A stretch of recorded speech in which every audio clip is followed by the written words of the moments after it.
And you're inside My Fix It Up Life with my wife, Teresa. And my husband, Mark. And we are on the set of DIY Network's Man Cave. They let me on! They let me on the set! Just for now, don't get excited, because you're going to leave here in a minute. I'm wearing my cat... You can stay. My cat work boots. Those are nice. I like those. Trying to get on, you know, being all like man cave and stuff. You're trying to fit right in, aren't you? Yeah, how am I doing? I think, guys, what do you think? She doing all right with the boots? Okay? That's a big That was pretty lame, like Chris. I like it. Yeah, can we try that again? Yeah, what do you guys think? You like it? You like my boots? Okay, on three. What do you think? 1, 2, 3. Oh, yeah! There you go. That's it. I brought the style. And I want to say congratulations to you because Man Caves is now in the Merriam-Webster Collegiate Dictionary as an official word. And I want to say it probably has something to do with all of you. Listen, I wish we could take credit for that. I think Man Cave, the phrase was around before we actually started the show. We'd like to take credit. Yeah, but you pushed it over the edge of the cliff. I think we elevated it. Elevated's good too. Elevated's good. I'll go with Cliff. They say that it started with the Men Are From Mars, Women Are From Venus book. Yeah. It probably did. Series. It probably did. But you guys exploded it. I wouldn't pick Mars, but that's all right. I mean, Mars is cool. When from? They found life there. They have found life. Maybe. Yeah. I think so. Something that looks like someone called National Geographic. Yeah, we might need to check on that. But the Mars voice, is cool. by the way, in case you're not watching this, that you hear is Jason Cameron. Yes. He's the host of DIY Network's Man Cave. And I want to ask. That also premieres. Yes. Yeah. Friday at 10 on DIY Network. Yes, but I want to know, you're a licensed contractor. Yeah. Now, why is Tony a man cave specialist? And you've done 10 seasons of man caves on DIY Network. What does it take to go from an apprentice of a man cave specialist to all the way up journeyman and the whole thing? Like, where are you in the process? Well, you just put a lot into that. The head shaking is the best, by the way. Let me.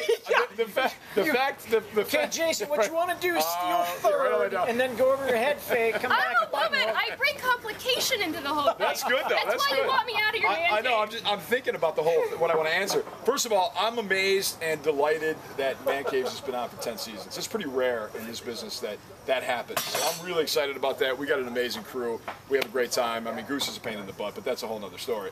But 10 seasons is pretty awesome. And like you said, this Friday, we're going to premiere our 10th season with Artie and with Nick and Artie's show, their studio Man Cave, which was a blast to do because I was laughing the whole time. Nice. Yeah, that was a lot of fun. But it's been an amazing ride, and we're still going.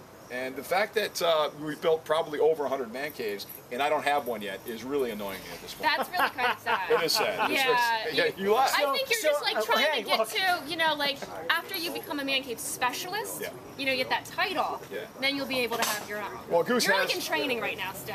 Well, really? Yeah, 100 isn't quite enough yet, right? Not yet? Not really? All right, well, I guess we're still training. Well, Goose has the title of man does cave. have the title. I don't know how he got the title of man cave specialist, to be honest with you. Maybe like arm wrestled someone for it. He's a specialist at not working. That's what he's a specialist So what at. you're saying is that you've done 100 without Goose, 250 easy.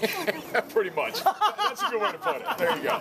It would have been 250. Okay, so I have a question about the men and their man caves. Yes. Okay. Yes, hit me. Now, you have done man caves for famous people, and you've done man caves for just like regular people, like my husband Like Mike. here. Mike, good, great guy. Now, I want to know, is there like a dream of a man cave that's different between a famous person or a regular person? Or are all man cave dreams pretty much the same? I think all man cave dreams are unique to that person, you know, because every guy's different. Some guys are sports fans, some guys are cigar guys. We do a cigar lounge. Some guys are, you know, golfers. Some guys. It just depends on the guy. They're all very unique. But, you know, I think the star aspect when we do those, I think it's just more, it's just a bigger show. Okay. But 90% of what we do are just regular guys, which is what we love to do. Now, like, I'm just wondering, you know, like a famous person who's like, you know, so busy and going around doing all kinds of stuff, would their man cave just be like some kind of zen, relaxing place? You would think so, right? But not so much. Not so much. Okay. I would say it's 60-40. 60 zen, 40 not so zen. Not so zen, by which you mean total chaos and high energy, you know, cars parked in the basement kind of stuff. What you just said, all of that. Yes, yes. You just pretty much summed it up. Yes. We have a lot of chaos, as you guys have been here for a little while, right? Yes. You can see all the chaos going on because we're getting ready to reveal right now. So the chaos happens on this day when we're getting ready to reveal. In fact, my guys are finishing up my project, which is a spinning table. and they're finishing it up for me. Now, that spinning table. The spinning table, Yes. what does it spin from and to? Can you even say that? I can actually. It's a dining table on one side, and then you flip it, and it's a game table on the other side, so it actually spins. But I got to be honest with you, because a lot of people watch the show, and they see us build these projects. I dreamed this thing up. I built it in my head. And then we actually had to make it come to life, and thank God it works.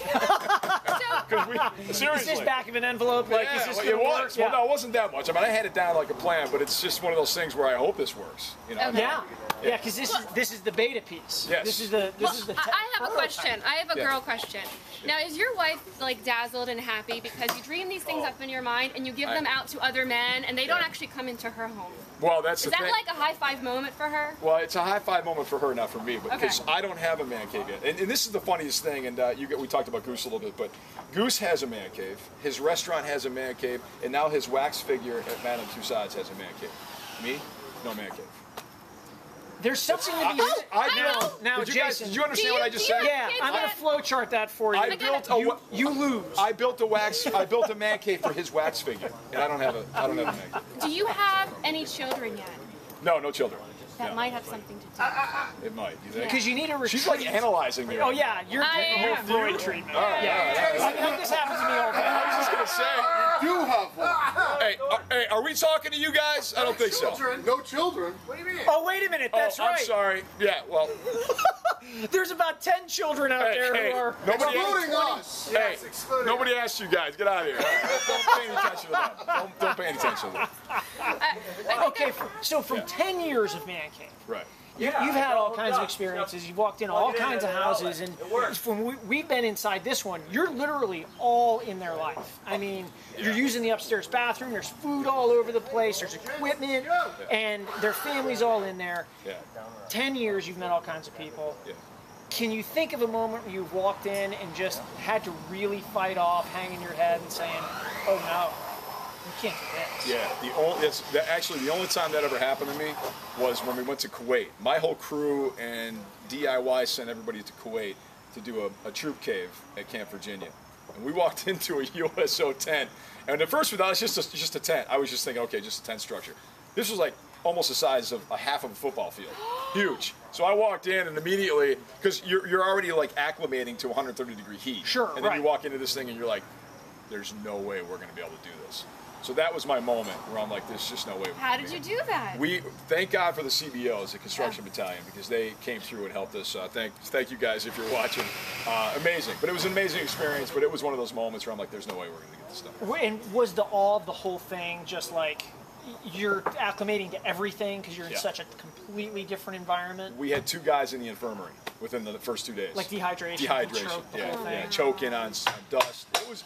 Listen, I'm a huge fan of support of the troops, big time support of the troops. So to actually be there and see what they go through, it just gives you a different level. whole new perspective on it. Yeah, it's amazing. Wow. Yeah. Yeah, we're going to take a moment of silence kinda while we nervous right recoil now. from the drama of that. So I'll So just putting it add- into perspective, doing a regular man cave is kind of, Well, yeah. not as overwhelming anymore because now you've been through all of that. I have, but it still can be overwhelming because, like I said, every time we come to a situation, it's always different. And this is a good example. Like I was talking about, we got the whole family in there. We got my whole crew. You got camera guys. You got producers. You got, Yeah, I everybody's. see Tony in there on a couch. Well, Tony's playing always on the that. couch. Yeah, if he's not on the couch, it'd be a little surprising. But we take. Tim, can you edit that out of the show? Yeah, Thank you. no, leave that in. We take over the whole house. So when people, I don't think wives really understand when we show up what that means. That we're actually literally taking over the house Yes. for 3 days. Well, you've Oh, taken yeah. over the driveway And too. the driveway. And from the guy perspective, it is man caves, honey. Give me a second. Okay. Tool envy. Table saw, outfeed table, Yeah. 2 12-inch slide compound miter saws. Slide compound miter saws. There you go. Oh yeah, I mean Yeah. these things are awesome. Dual compound, by the way. Oh yeah, it's Yeah, the dual dual compound. bevel slide armature. Yes. That one. Articulating. Oh, yeah. Articulating. Yes, That's articulating. it. Well, I can say this: I saw the first one ever in existence. Yeah. He did. prototype. He literally did. Yeah. Oh, did you really? Yeah. Wow. I mean, Yeah, behind- amazing. They are behind closed amazing. doors. I absolutely love it. You depend on I those. absolutely love it. Well, we have to go to break. Oh, so, we do. Hey. Go to DIYnetwork.com, check out Man Caves 10 o'clock on Friday nights, and follow Jason on Twitter, JCameronTV, and we'll be back in just a minute with more My Fix It Up Life. Then I grab the wheel, check the map, start my bill, course correct, hit Mel's gonna grab his guitar in a second and start playing with it.